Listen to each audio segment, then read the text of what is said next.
Torch media story में आपका स्वागत है। मैं हूं आपके साथ दीप्ति। बुलेटिन की शुरुआत करते हैं खास खबरों के साथ। एक और चुनावी चक्रव्यूह में फंसी पार्टियां और दूसरी ओर पृथक हो रहे हैं पार्टी कार्यकर्ता। बरही भाजपा के लिए अशुभ संकेत सा आ गया है। सैकड़ों युवाओं, महिलाओं सहित ढोल नगाड़े की थाप में राम मंदिर से चला काफिला बस स्टैंड बरही पहुंचा और ऐलान किया गया कि वर्षों पुरानी भाजपा की मित्रता का आज अंत हो गया है।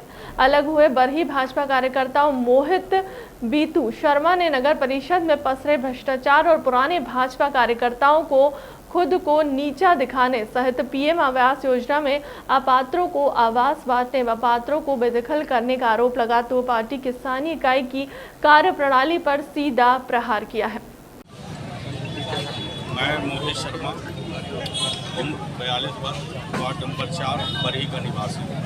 प्रेस नोट जारी करता हूँ कि मैं पिछले 6 से 7 वर्षों से भाजपा का सक्रिय सदस्य रहते हुए पार्टी की गतिविधियों में सक्रियता से भागीदारी करता चला आया हूँ, परंतु भारतीय जनता पार्टी के राज में बरही नगर परिषद में लगातार हो रहे भ्रष्टाचार, खासतौर पर प्रधानमंत्री आवास योजना में पात्रों को आवास न देकर अपात्रों को आवास दिया गया, जिसमें नगर के कुछ जनप्रतिनिधियों को पंजीरी की तरह आवास बांटा गया है। मैं नगर परिषद बरही में हो रहे भ्रष्टाचार के विरुद्ध लगातार सक्रियता से आवाज़ उठाता रहा हूँ। माननीय प्रधानमंत्री एवं मुख्यमंत्री जी की मंशा अनुसार गरीबों के उत्थान तथा पार्टी के अन्योदय उत्थान सोच के तहत पात्रों को लगातार आवास दिलवाने के लिए जमीनी स्तर से लेकर उच्च स्तर तक संघर्ष करता चला आया हूँ। पार्टी के उच्च अधिकारियों को भी अवगत कराया हूँ, परंतु मुझे लगातार निराशा का सामना करना पड़ा है।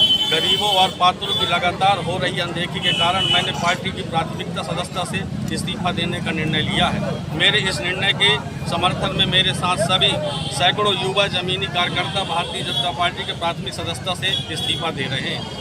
मेरा इस्तीफा स्वीकार कर नगर परिषद के इन भ्रष्टाचारियों की भी जाँच हो।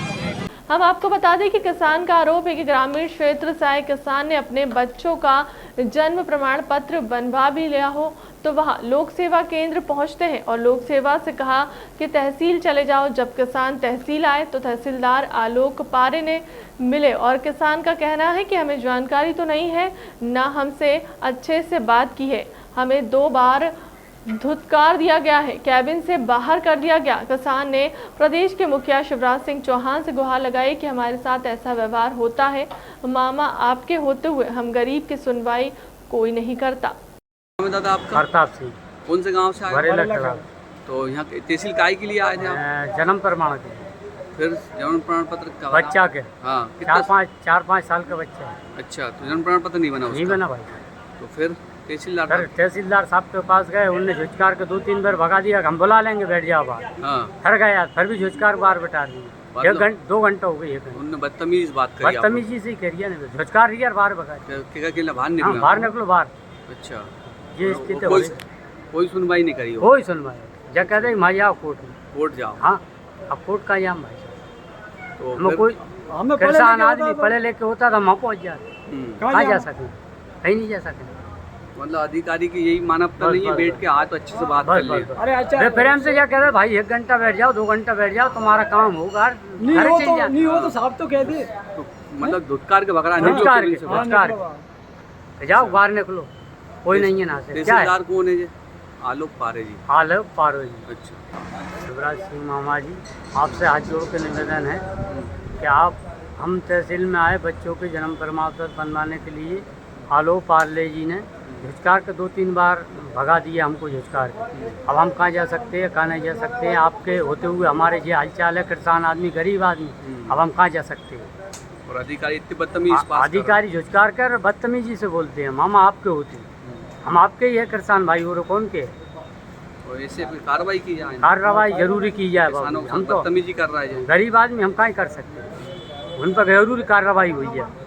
तरैया पुलिस ने मादक पदार्थों की तस्करी करने वाले अंतर्राष्ट्रीय गांजा तस्कर 3 महिलाओं को गिरफ्तार किया है। महिलाएं बैतूल से चार्टर्ड बस से गांजा लेकर आ रही थी। उनके पास में पुलिस ने 46 किलो गांजा बरामद किया है। इसकी कीमत लगभग 6,90,000 रुपए बताई जा रही है। बैतूल से चार्टर्ड बस से गांजा लेकर आ रही 3 महिला तस्करों को तलैया पुलिस ने गिरफ्तार किया। पुलिस के मुताबिक तलैया पुलिस को सूचना मिली थी कि बैतूल से 3 महिलाएं चार्टर्ड बस से गांजा लेकर आ रही हैं।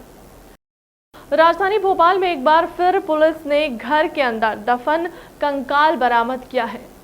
लव ट्रायंगल में हबीबगंज थाने की गुंडा सूची में शामिल बदमाश शमशेर उर्फ बल्लू ने प्रेमिका आशा ठाकुर के साथ अपने ही दोस्त शिवदत्त भालेराव उर्फ शिवा को मौत के घाट उतार दिया।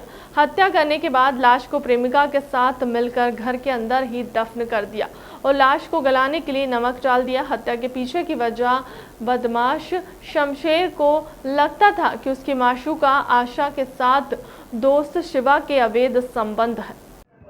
सर, हबीबगंज में एक हत्या का मामला आया है, क्या है पूरा मामला?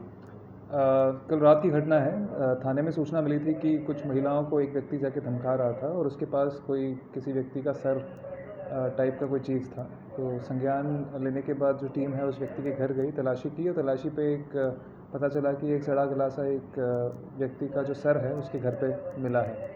आगे तस्दीक करने में पता चला कि ये जो व्यक्ति है ये एक व्यक्ति है शिवदत्त भालेराव, जो अक्टूबर में मिसिंग रिपोर्टेड था, जो कि ये आरोपी जिसके घर पे मिला है जिसका नाम बबलू है उसका दोस्त था। तो बबलू ने और उसकी वाइफ या उसकी एक फ्रेंड है, ये दोनों साथ में रहते हैं, इन्होंने इसको बुलाकर इसकी हत्या की थी। उनका कहना है कि ये जो व्यक्ति है ये गलत निगाह रखता था इस महिला के ऊपर और इसके चलते इन लोगों ने उसकी हत्या की है।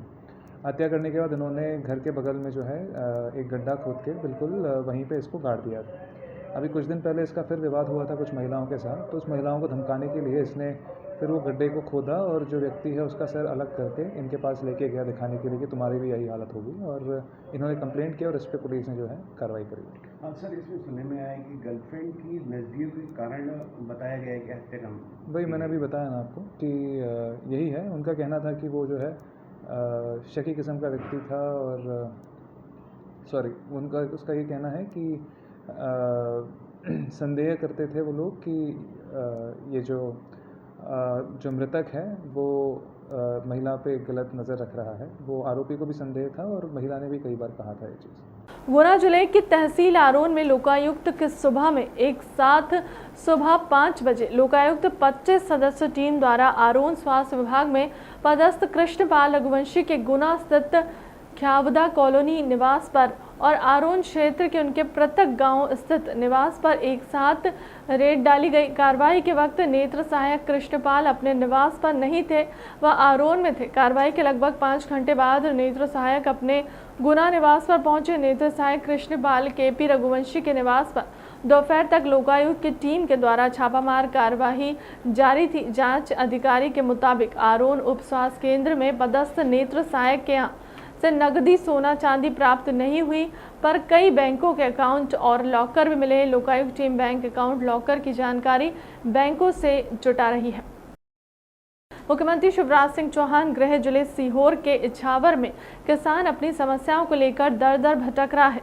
चोरी ऊपर से सीना चोरी वाली कहावत है तो आपने सुना ही होगा, लेकिन कहावत इस मामले में भी सटीक बैठ रही है। 2 भाइयों ने मिलकर 25 डिसमिल जमीन खरीदी, लेकिन उन्हें जमीन बेचने वाला कब्जा नहीं दे रहा है। तो इससे तो यही लगता है कि वह चोरी करके और सीना जोरी कर रहा है। दरअसल पहले पूरा मामला समझिए। मुकेश और जगदीश वर्मा दोनों भाई हैं। यह खेड़ीपुरा इछावर में रहने वाले हैं। इन्होंने लखन पिता मोतीलाल निवासी खेड़ा से वर्ष 2016 में ज़मीन खरीदी थी, लेकिन उसका कब्जा आज तक नहीं मिला। नाम है आपका? मुकेश वर्मा। कहाँ के निवासी हैं? इछावर खेड़ीपुरा। क्या मामला है, पूरी क्या समस्या आपकी?